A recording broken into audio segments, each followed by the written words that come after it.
ये चर्चा आती है कि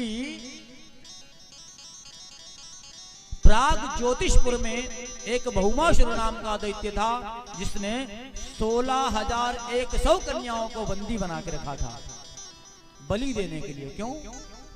कन्याओं की बलि देने के लिए रखा था कि इन कन्याओं का एक साथ में बलि करेंगे।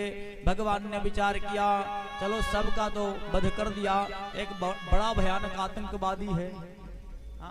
बोले जो कन्याओं का अपहरण करे, कन्याओं के साथ दुष्कर्म करे, वो तो बहुत बड़ा आतताई है। हाँ, भगवान ने क्या किया, अपनी पत्नी को सत्या मैया को कहा, देवी चलो घूमने चलते हैं। अपनी पत्नी सत्या को कहा, देवी चलो घूमने चलते हैं।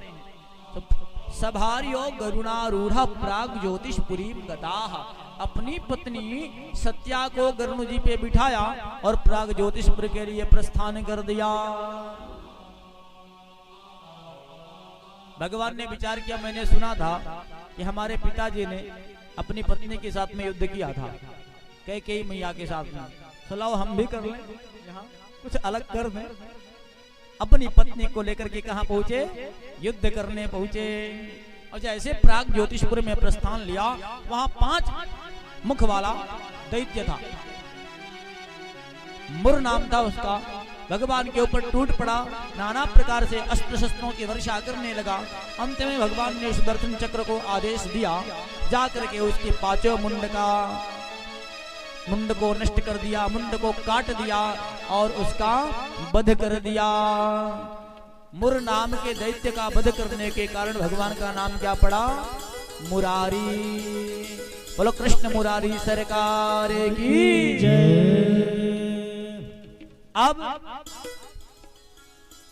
अंदर जाने के लिए 3 प्रकार की बाउंड्री बनी थी। जैसे आजकल लोग छहर दीवारी लगवाते हैं ना, ऐसे उसने भी 3 प्रकार की छहर दीवारी लगवाई थी।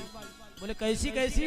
बोले पहली नुकीला कटीला तारों की, दूसरी बिजली की, इलेक्ट्रिक जो आजकल होता है, लोग कहते हैं नया बना है बिजली।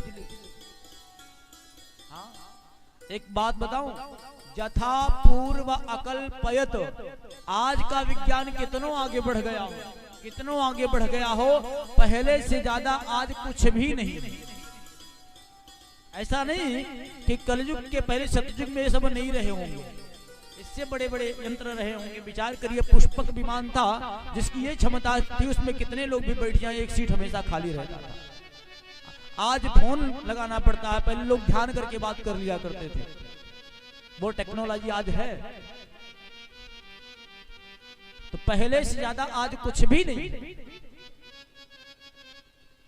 तो दूसरा बाउंड्री जो था वो क्या था? बिजली वाला, कि अगर कोई छुएगा जल करके नष्ट हो जाएगा। तीसरा था ईंट गारे का दीवार। भगवान तो मायापति हैं, मायापति के सामने किसी की माया चलने वाली नहीं है।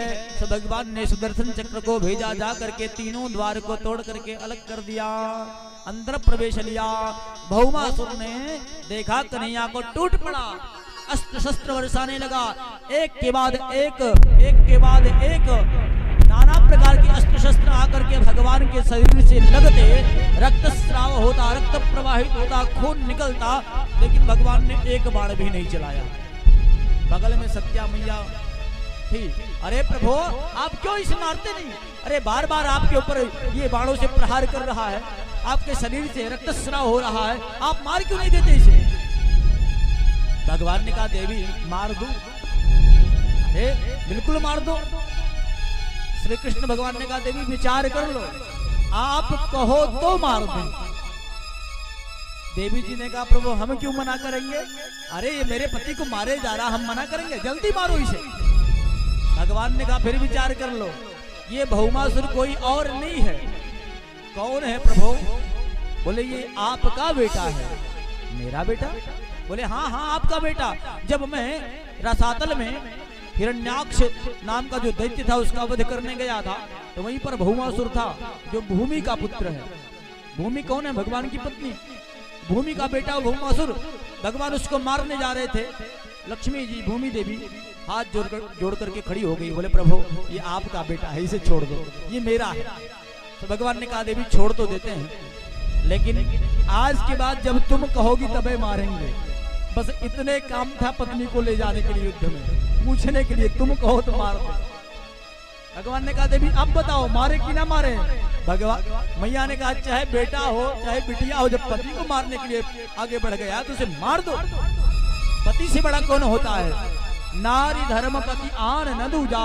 भगवान ने सुदर्शन चक्र को आदेश दिया, जा करके मुंड को काट करके अलग कर दिया, उसका प्राणांत कर दिया। बोलो कृष्ण कन्हैया लाल की जय। अब कृष्ण भगवान ने भौमासुर को मार दिया, 16,100 कन्याओं को मुक्त किया। जाओ देविया, कोई भय नहीं, घर जाओ अपने।